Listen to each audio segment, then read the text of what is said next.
श्री स्वामी समर्थ. नमस्कार. आज आपण दिवाळीच्या तयारीपैकी एक रवा लाडू करत आहोत. साधी सोपी पद्धत आहे, जास्त काही कटकट नाही. फटाफट आपण सुरू करूया. 2 किलो रवा आम्ही घेतला आहे. एकीकडे आई आणि एकीकडे मी भाजायला सुरुवात केलेली आहे.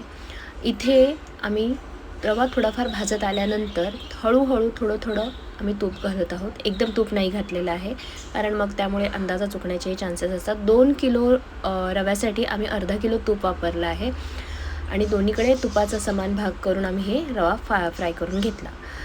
भाजल्यानंतर रव्याचा रंग हा असा झालेला आहे, तुम्ही बघू शकता. आणि इथे रवा भाजत असताना आईने पुन्हा उरलेला थोडासा रवा मला भाजायला दिला. तो भाजून मी पूर्ण करेपर्यंत आईने वहिनीला काजू, बदाम, मनुके चिरायला सांगितले होते. तसं आम्ही ते तुपामध्ये मनुके आणि बदाम भाजून घेतले. काजू आम्ही टाकणार होतो, पण नंतर ऐन वेळेला आई म्हणाली नको, कधी कधी काजू नरम पडले तर लाडू लवकर नरमसुद्धा पडू शकतात आणि मेन म्हणजे काजूची थोडीशी ॲलर्जी आहे आमच्या घरात. चला, तसंच मनुकाही यात फ्राय करून घेतलं छानपैकी. हे थंड करायला ठेवलं. रवा छान थंड झाल्यानंतर पिठी साखर चाळून घेऊन आम्ही ह्याच्यामध्ये 2 किलो रव्याला आम्हाला 1200 ग्रॅम पिठी साखर लागली आहे.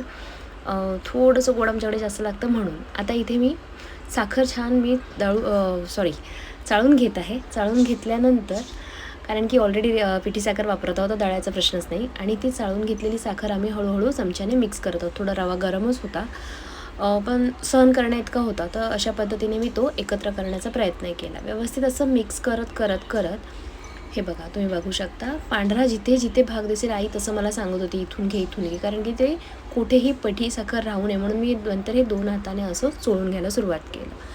हे असं छान मिश्रण एकत्र झाल्यानंतर आम्ही कोणी पाकातला करतं तर कोणी काय वेगवेगळ्या पद्धतीने रव्याचे लाडू करत असतील. माझ्या आईची सोपी पद्धत आहे, ती तिने मला शिकवली. रवा असा सगळा फ्राय झाल्यानंतर त्यात पिठी साखर मिसळून घेतल्यानंतर थंड झाल्यानंतर सरळ मिक्सरला लावायचं आणि ते जे वाटण असतं, म्हणजे रवा आणि साखरेचं जे काही प्रकार आपण मिक्स केलेला असतो सारण, तो मिक्सरमधून काढल्यानंतर एकतर रवा आणखीन पातळही होतो आणि छान साखरेत मिक्स झालेला असतो. आणि जो आपण मिक्सरला फिरवतो त्याच्या थोड्याशा उष्णतेमुळे आपल्याला रवा लाडू बांधायला सोपे पडतात. हे पहा, मी इथे थोडं करून मिश्रण घेऊन मिक्सरला लावलं आणि थोडंसं हे मिश्रण काढून घेतलं. आता मिश्रणात मी बदाम, मनुका, चारोळी असं सगळं टाकून थोडंसं वेलची पूड साखरेसोबतच टाकली होती आणि त्यामुळे मला इथे वेगळी वेलची पूड टाकायची गरज नाही आली. असं हे थोडं करत आम्ही रवा बघा, वेलची पूड वगैरे नाही, पण चारोळी इथे आम्ही टाकली आहे. आणि असे मी फक्त हातावर प्रेस थोडंसं करून मनगटात फिरवत लाडू माझे तयार सुरू झाले. हे पहा, छान लाडू.